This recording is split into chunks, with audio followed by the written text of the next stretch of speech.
lo que dijimos que debemos hacer.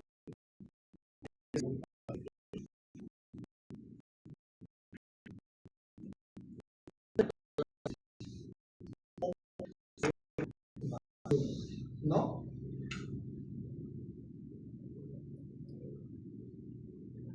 Bien. Esto es la parte donde nosotros queremos que quede claro que ustedes como estudiantes sean capaces de identificar, describir y analizar las principales enfermedades gastrointestinales. ¿Correcto? ¿No? Esto específicamente en perros y gatos. Viendo la fisiopatología, la parte clínica, el diagnóstico y por supuesto el tratamiento, ¿no? Cuyo fin es aplicar el abordaje médico integral. ¿Ya?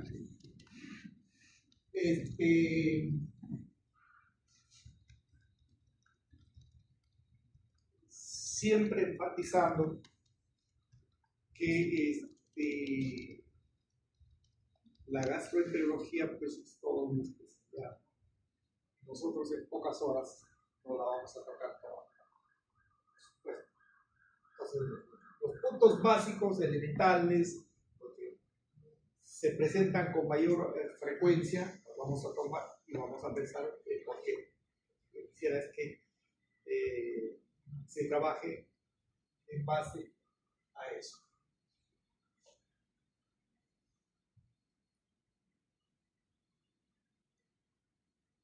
Esto será parte seguramente del contenido de la clase. ¿Ya? Todo problema gastrointestinal, ¿por dónde empieza? ¿No? En su mayoría por la boca. Luego hace un recorrido por el esófago, el estómago, ¿no? Intestino delgado, el colon, el recto y el ano. ¿Final? Todo ese recorrido. Va a haber muchas enfermedades, muchos problemas en diferentes puntos que resolver, con diferentes alteraciones, incluso sistémicas, como lo acaba de decir Alvarado, ¿no? La deshidratación es parte de un efecto, ¿no? De un problema gastroentérico, ¿no?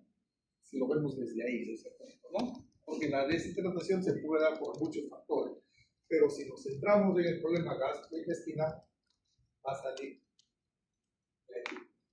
¿Y cuál es el mayor problema en este caso? Charlando, empiece. Hay mala porción de podría ser. Ya. Vamos a tratar de eso, pero veamos con la deshidratación. A ver.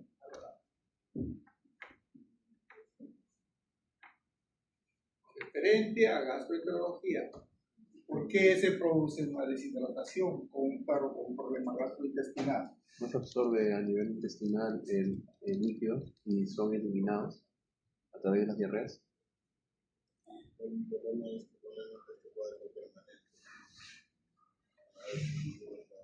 Aumenta el fluido, ¿no? El fluido por varias cosas, ¿no? Es decir, uno no se absorbe, pasa de frente, el líquido que toma, ¿no? Y otra hay una gran cantidad de pérdida de ¿qué? De electrolitos. Claro. Con los vómitos se pierde bastante ¿qué? Cloro. ¿No? No. ¿Por qué? Porque el estómago, perdón, produce ¿qué? Ácido clorhídrico. ¿No? Entonces pierde cloro y sodio. ¿Ya? Entonces, al perderse el cloro por vía intestinal, ¿qué alteramos? Primero líquido, y otro más. Algo más fundamental. ¿Ya? En todo esto también incluye el sistema inmune, ¿ya? El tejido linfóide delgado, ¿no? Nosotros en el sistema gastrointestinal tenemos un sistema inmunitario exclusivo para el sistema digestivo cerebral, ¿no? Y entre ellos, ¿cuál es lo elemental?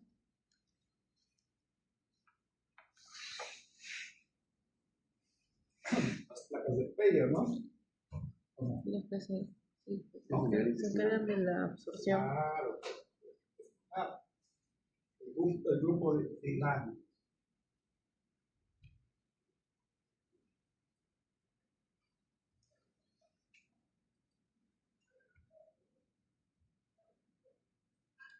Bien.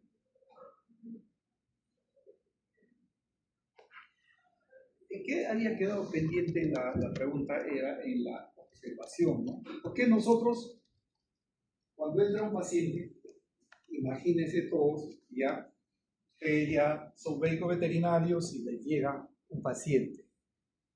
Pasa a la mesa de consulta. ¿Qué es lo primero que tenían que haber hecho ustedes? Observar sus movimientos desde que... ¿Por qué? ¿Podría decirme? Por si siente dolor, por si siente pesado de ánimo. ¿Hay alguna afección que es aparente? Claudicaciones, puede ser temperamento del animal. Si hay alguna Por eso lo puedes hacer con libros. Lo elemental en este caso es la observación. ¿Por qué? Porque nosotros necesitamos determinar ese animal el estado, ¿no? Puede venir apático, nervioso, furioso, ¿no? Y de acuerdo a eso intervenir nosotros. ¿Qué pasa si nosotros es un perro nervioso y no nos damos cuenta?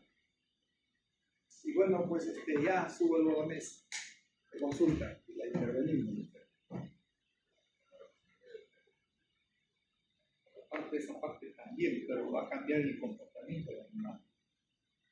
Y el comportamiento del animal va a cambiar, ¿qué? Internamente también, ¿no? Entonces, podríamos tener falsos positivos. Prueba de PCR tal vez. En todas, ¿no? En varias pruebas, ¿no?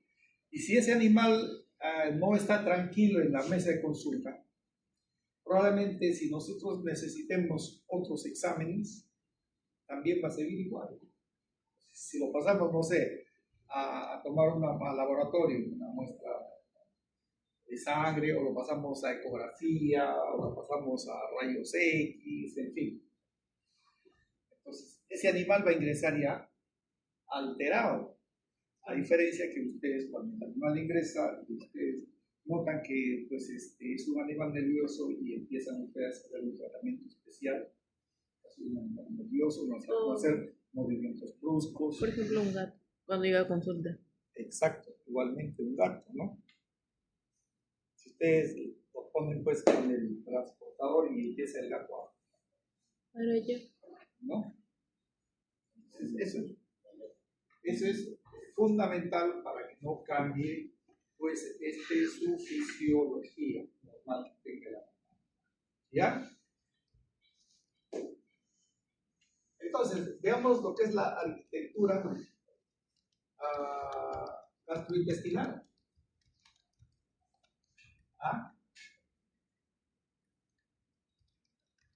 Veamos lo que es el epitelio, la lámina propia y la submucosa. ¿Ya? Primero, vamos a ver, histológicamente, este tejido tiene 4 partes. ¿No? De acuerdo a esto, vamos a ver la gravedad del caso.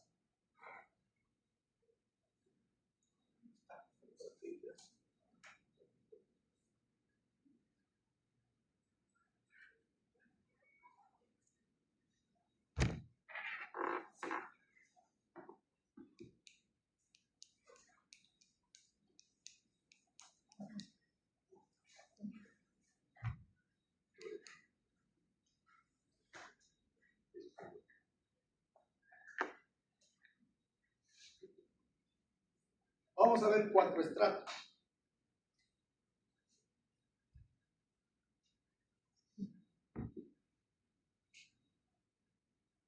¿No? ¿Cuál es el primero? Es la mucosa. Luego tenemos, ¿qué más?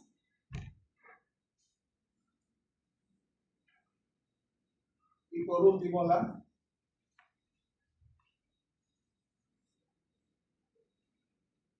serosa. ¿Por qué debemos saber esto?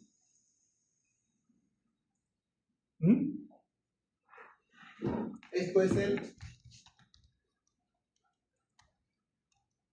lumen. ¿Por qué cree que debemos saber esto? No vamos a hacer una clase de histología, una clase práctica de razonamiento. Desde el inicio vamos a estudiar medicina interna, pero al menos, como el curso es de principios, al menos tiene que tener una lógica cuando ustedes se enfrenten a algo. Y cuando ustedes vean algo palpable, como por ejemplo una sangre en las heces, por ejemplo, de diferente color, usted dirá, puede ser aquí el problema.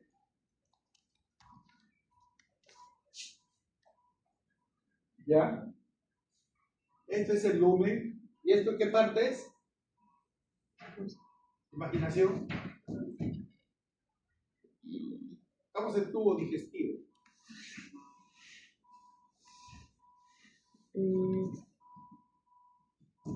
Bueno, las vellosidades. Lumen, ¿saben qué es el lumen? El espacio, ¿no? ¿Dónde está el alimento, la digestión? ¿No? Esta parte ¿qué es? Un corte.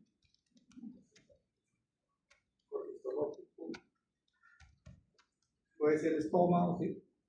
Es la parte, esta es la parte interna y la parte externa, ¿no? Entonces, si nosotros vamos a ver así.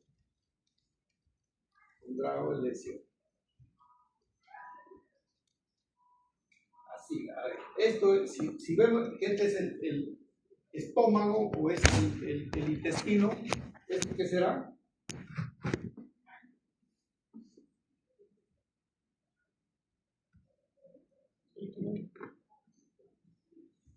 La parte peritoneal, ¿no?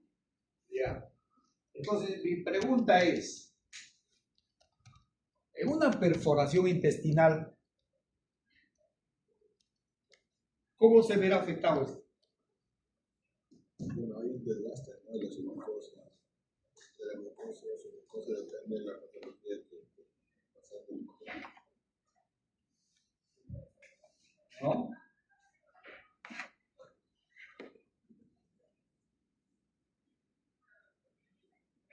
Ese es el grado de lesión. Si a ustedes les dicen, a ver, o encuentra una ecografía, una, no sé, una endoscopía, el informe dice perforación estomacal, perforación intestinal. ¿Qué piensan? Se ha afectado la primera etapa, ¿no? De las mucosas, todo ello ha afectado y por eso llega la perforación. Claro, la lesión llegó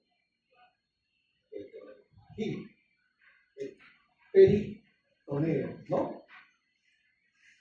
¿Y qué enfermedad produce? Peritonitis. ¿Y por qué se produce esa peritonitis? Puede ser por cuerpo extraño. Bueno, el contenido del lumen ingresa hacia el peritoneo. ¿Y qué hay aquí? Bueno, contenido intestinal. Gran cantidad de Bacterias. Claro. Entonces, ¿qué respuesta nos dará? La peritonitis. La peritonitis. ¿No? Por lo tanto, ¿qué habrá? Vamos a ver un poco más allá. Entonces, ya. Ahí. ¿Qué están pensando? Entonces, si yo les digo que hay una lesión aquí,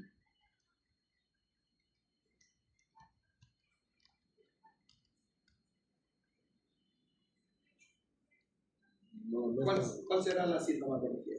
Ese con sangre. Por ejemplo, en las heces con contenido mucoso, ¿no? Será una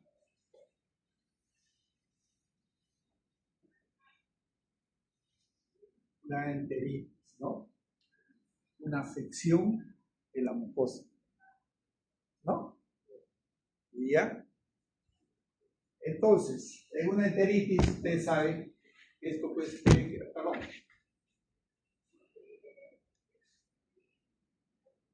¿qué encuentran acá? En la mucosa del intestino. Es importante, por razones que ver.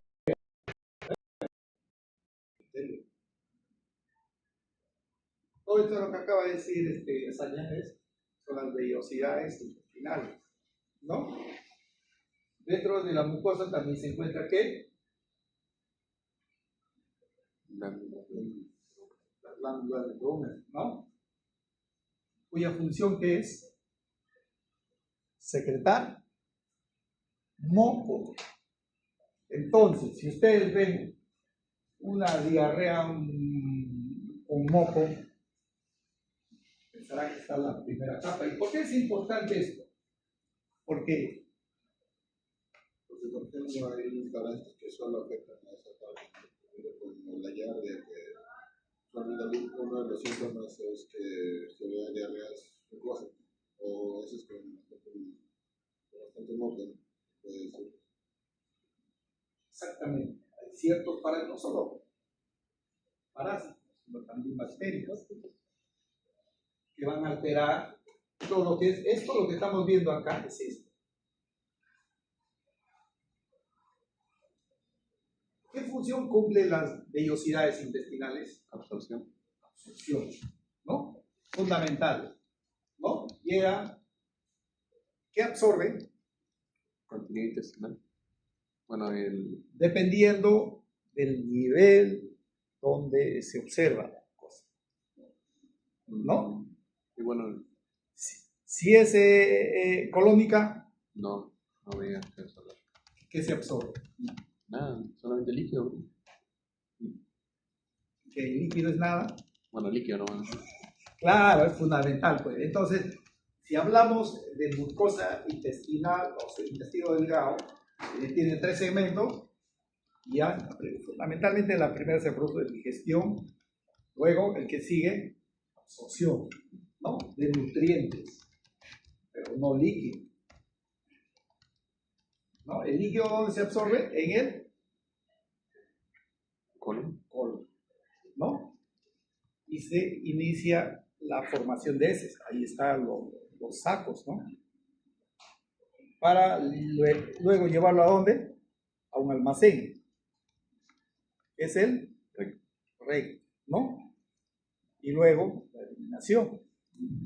Entonces, acá no vamos a describir enfermedades, sino vamos a ver lo que es básicamente las lesiones y producto de ello vamos a sacar, nosotros vamos a decidir qué es lo que hacemos en cada nivel. ¿Quedó claro? Ahora, ¿qué pasa si nosotros vemos en la submucosa? ¿Qué vemos acá? La muscular. O de colon. Irrigación. Irrigación, abundante irrigación sanguínea, ¿no? Entonces, si la lesión es acá, ¿cómo será nuestro cuadro entérico? Con sangre. Con sangre, ¿no? Hasta ese nivel llega por ejemplo, el virus del paro, ¿no? Produce erosión, produce ulceración, ¿no? En diferente nivel.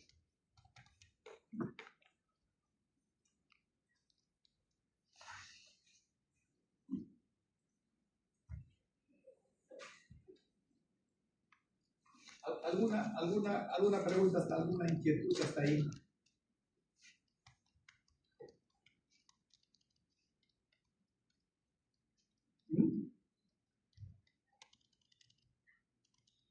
¿En qué caso se podría decir que hay una afección en el suelo hasta la capa muscular? En la muscular, la función fundamental de la capa muscular, ¿de qué es? Movimiento. Movilidad. Hay una alteración. Entonces, cualquier alteración a ese nivel, alteración estimula las terminaciones nerviosas. Pero solamente puede haber directamente afección de la capa muscular. Claro. Por ejemplo, he visto casos de calómetro en pacientes que no pueden interpretar y es por la motilidad que no avanza, ¿no? O sea, no hay motilidad y pues, por ejemplo, no puede. Bien, eso es fundamental para hacernos pensar, acabas de decir. Aquí vemos sangre, ¿no? Aquí vemos que músculo en elevación, ¿no? Entonces, ¿a quién obedece acá? Esta capa. La muscular. Al sistema nervioso, ¿no? ¿Y qué nervio o qué sistema nervioso está implicado en este órgano?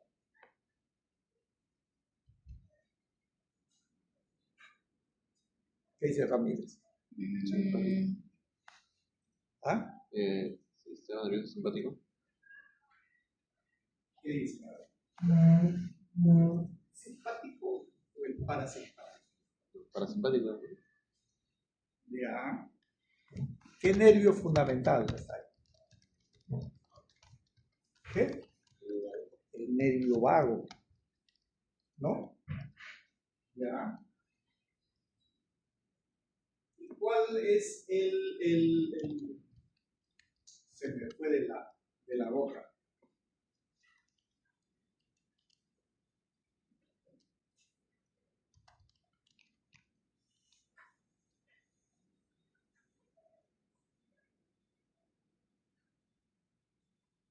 Se me fue el tema.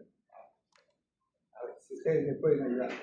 La sustancia de comunicación entre el nervio y el músculo.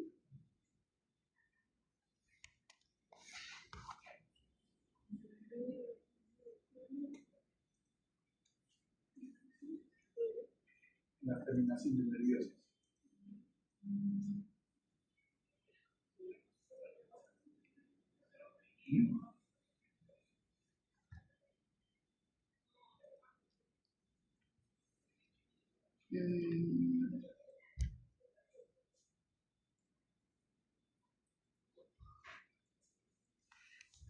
¿Recuerdas?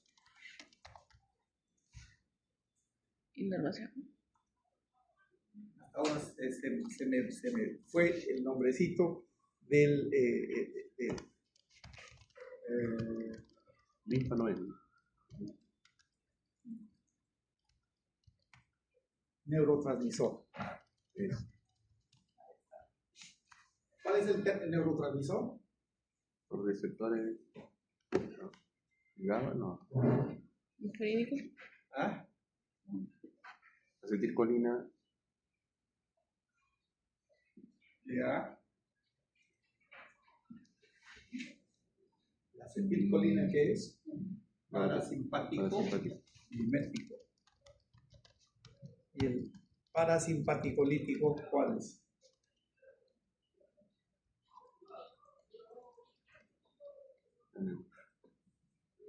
No. Derivados de la acropoviadona, hablando un poco de farmacología. Y los sinos. Todo lo que son. ¿No? Entonces, la pregunta es, ¿cómo ustedes calman un cólico, un dolor por problemas del vago? bloqueando los neurotransmisores. ¿Pero qué medicamentos utilizaría? Sí. ¿Por qué?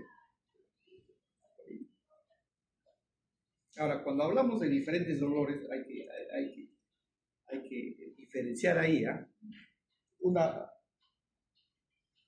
cosa es el dolor del músculo esquelético, ¿no? Y hay otra cosa es de musculatura intestinal, ¿no? Está inervado por el vago, ¿ya? Entonces, por eso los cólicos se calman, ¿no? ¿Y cómo se calman? Inhibiendo. Y por lo tanto, en un cuadro gastrointestinal,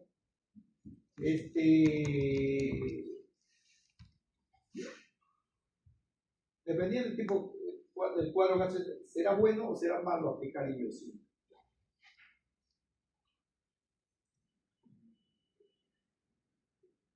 Bueno, depende del caso, ¿no? En casos extremos, Depende del caso. sí, en casos extremos creo que no, porque ayudaría a la sintomatología para poder identificarlo.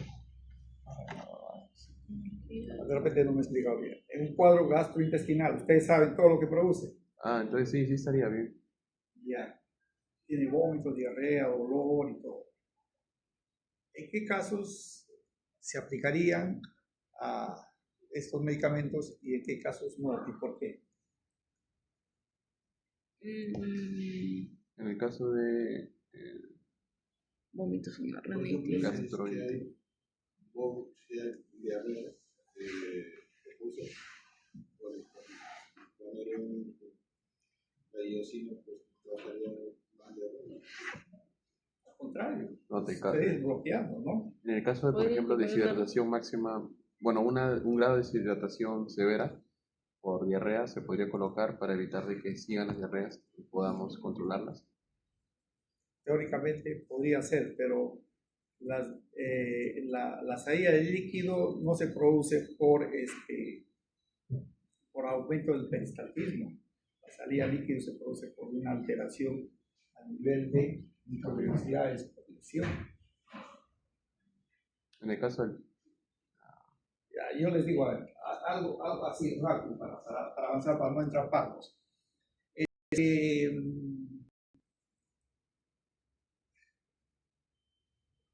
En un cuadro infeccioso, ¿por qué se producen las diarreas?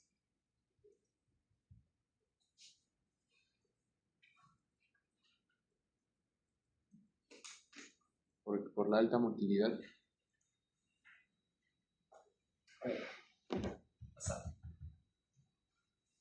Esto es normal, pero de pronto comes un pan que tiene una gran cantidad de salmonella, shigella, coli.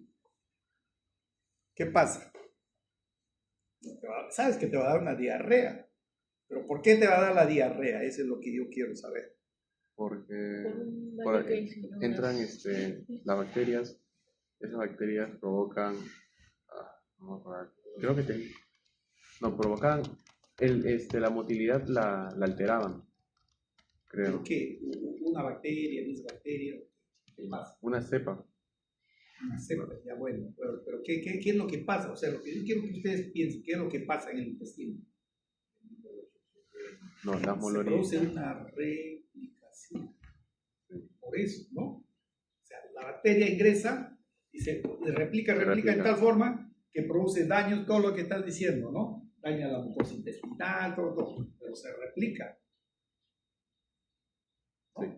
Igual sucede cuando ingresa un virus, ingresa el parvovirus, por ejemplo. Se replica. La mucosa. ¿No? Entonces, bien. Piensen, esos casos está indicado ponerle iosina. No, ya estamos hablando de tratamiento. ¿Sí o no? Y si es no, dígame por qué. Y si es sí, dígame por qué.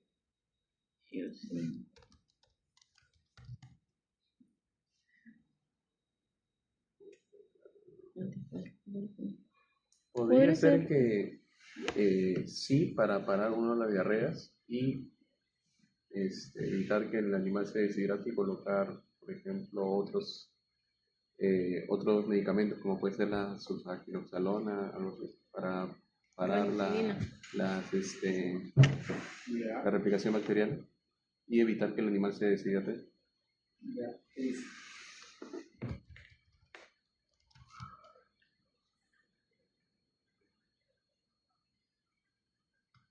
Entonces, a ver, ¿es bueno o es malo la diarrea?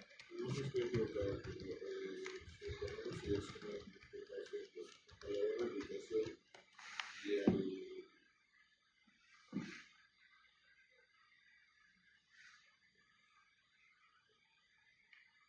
Está bien, está bien. Ceftriaxona.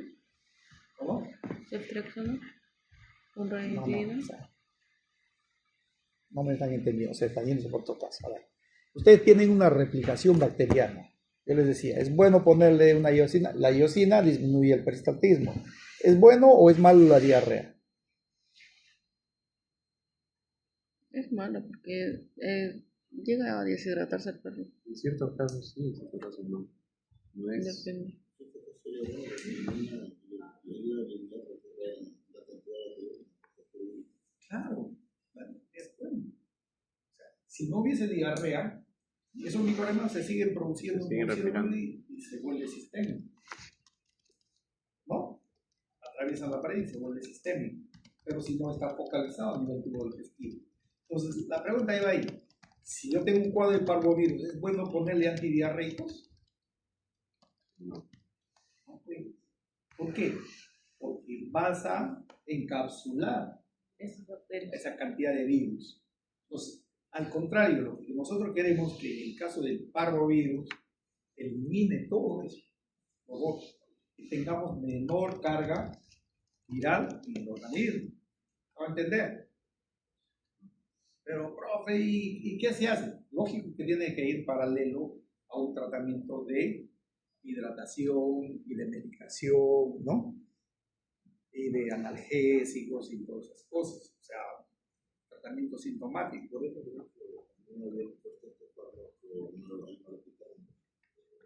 ya, el maropitán, lógico, vamos a hablar también de eso, para ayudar. El maropitán, pues es un anti... Profesor, entonces en ese caso, ¿por qué el parvovirus genera, si usted dice que la diarrea es buena, ¿por qué genera muerte? Y no sería bueno pararla y buscarle un tratamiento directo. Ya. El perro no se muere por la diarrea. Se muere por una contaminación sistémica. Ya. Esto dibujaron, esto tienen, ¿no? Para poderlo borrar y poder explicar lo que estamos hablando. ¿Ah? ¿Sí, no? Sí, lo borro. Ah, ok.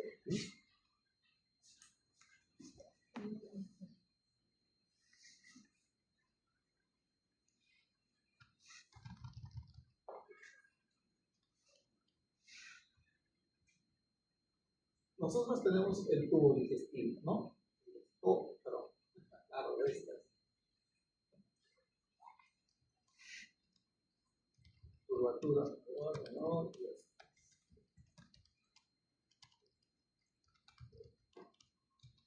Y en fin, ya, por ahí se va el intestino grueso. Pero acá ustedes tienen algo, un órgano muy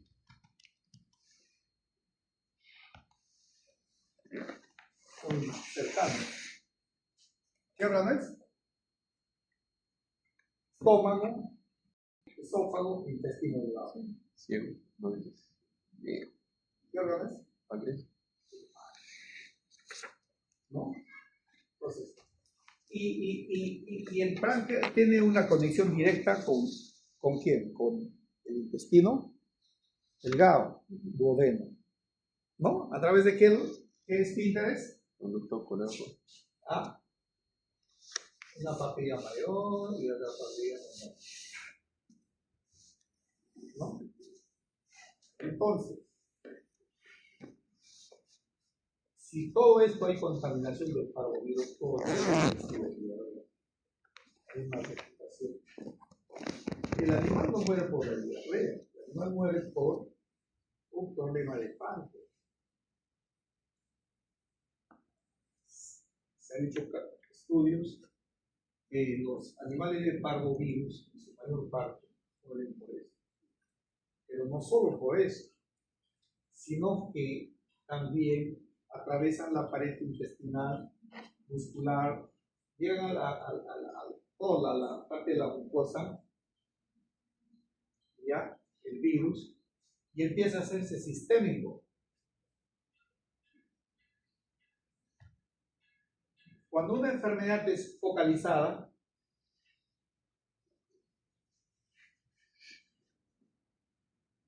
normalmente no hay temperatura, pero cuando se hace sistémica, sí, aumenta la temperatura, es la fiebre.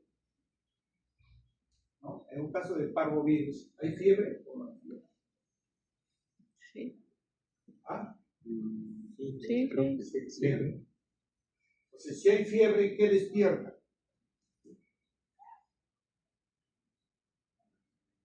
Ya nos estamos yendo más allá de lo que llegaste a tener. ¿Qué despierta? ¿Quién es lo que produce fiebre? Ahorita nos hablaba la vez pasada. De lo que No, no, era nada.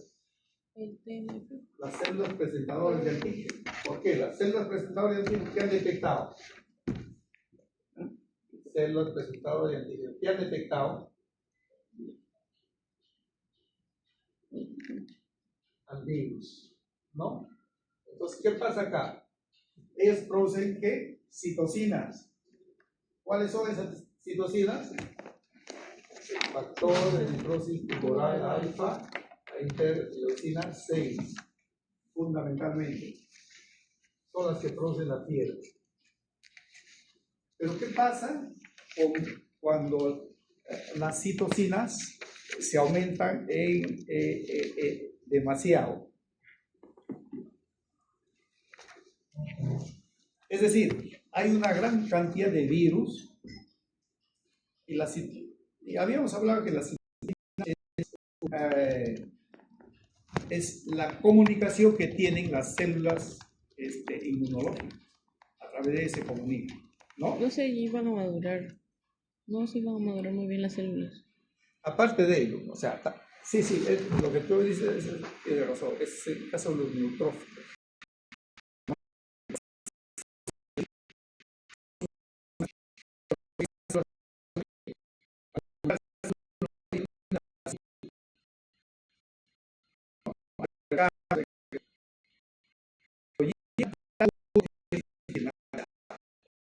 Por la cantidad de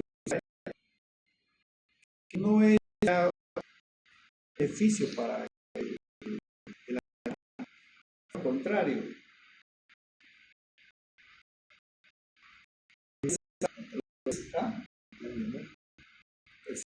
Empieza lo que llama el CIR, ¿no? Sistémica. Por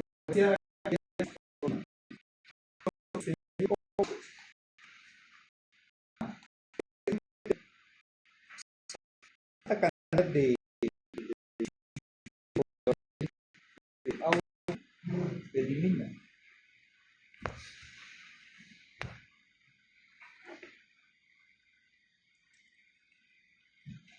¿Por qué? Porque las citocinas van a ordenar que salen otros mediadores químicos. Muchos mediadores químicos. Entonces, esto va a llevar a la muerte. En el caso del parvo, sucede eso, uno de los casos. ¿Ya? Por una infección, esto alterada. Entonces, ¿qué se debe hacer aquí? Eso es interesante, es todo un sistema que vamos a ir hablando porque no me quiero ir abriendo más. ¿Ya? Ahora, estas cosas que he puesto son cosas básicas que ustedes tienen que saber. O sea, sobre el tubo intestinal, ¿no? La motilidad que produce propulsión, en este caso mezcla y todo, está incluido el músculo liso. La secreción, hay una cantidad de glándulas que producen secreción, ¿no? Como el ácido clorhídrico, el moco, ¿no? Las glándulas de Brenner, ¿no? Bicarbonatos, que produce ¿quién? ¿Qué producen los bicarbonatos en el sistema digestivo? El páncreas, las glándulas salivales, ¿no? Otras enzimas, ¿no? Y algunos mediadores químicos que ahí se producen. Otro es la digestión.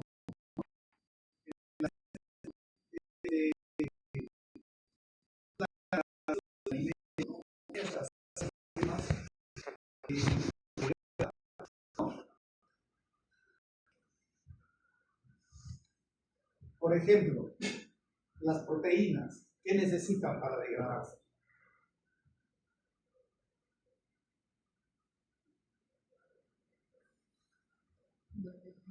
Romper sus enlaces. Claro. Ya está. Bueno, pues es fundamental. Ay, ya. No vamos a entrar un poco más por esto. Bueno, igual lo que dijiste, la absorción, el agua, electrolitos, en fin.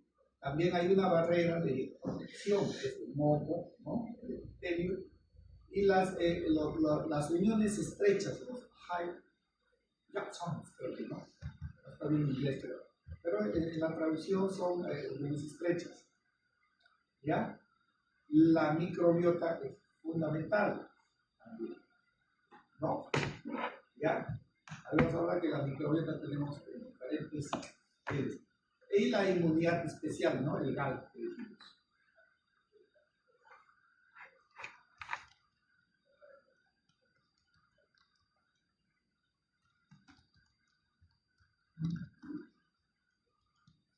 Hasta ahí, ¿alguna pregunta que tengan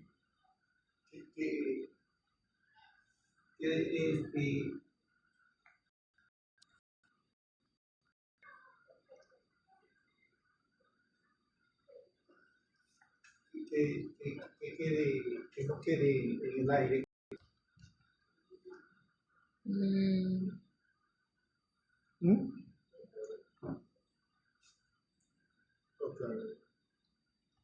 ¿No? Entonces, fundamental, histológicamente, es fundamental el grado de lesión que uno puede ver.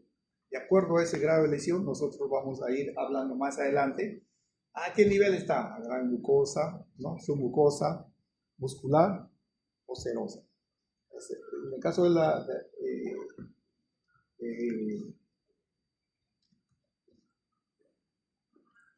perforación, por ejemplo, ¿cuál sería el diagnóstico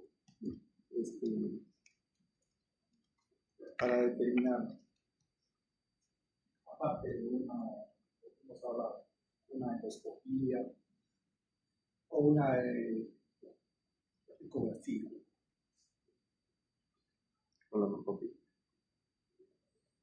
Colonoscopía, ya, para también. Igual que una endoscopía, sino que uno para arriba y el otro por abajo. Examen de ese puede ser para verificar, bueno, ver también la cantidad de moco, la cantidad de sangre, sí. Es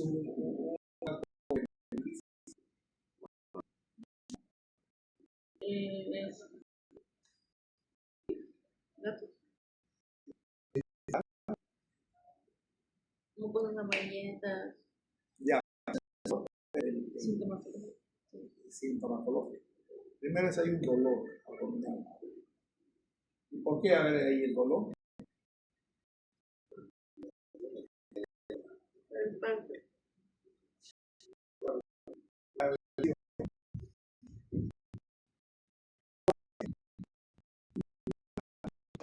¿No? Entonces hay un contacto.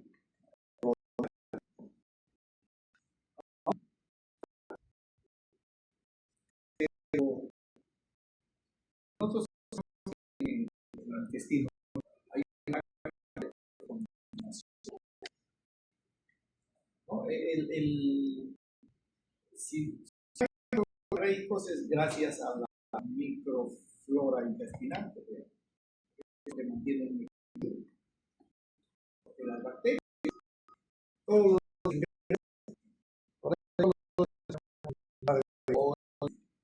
por ahí salvo, pero lo controla la. Entonces, nosotros también aplicamos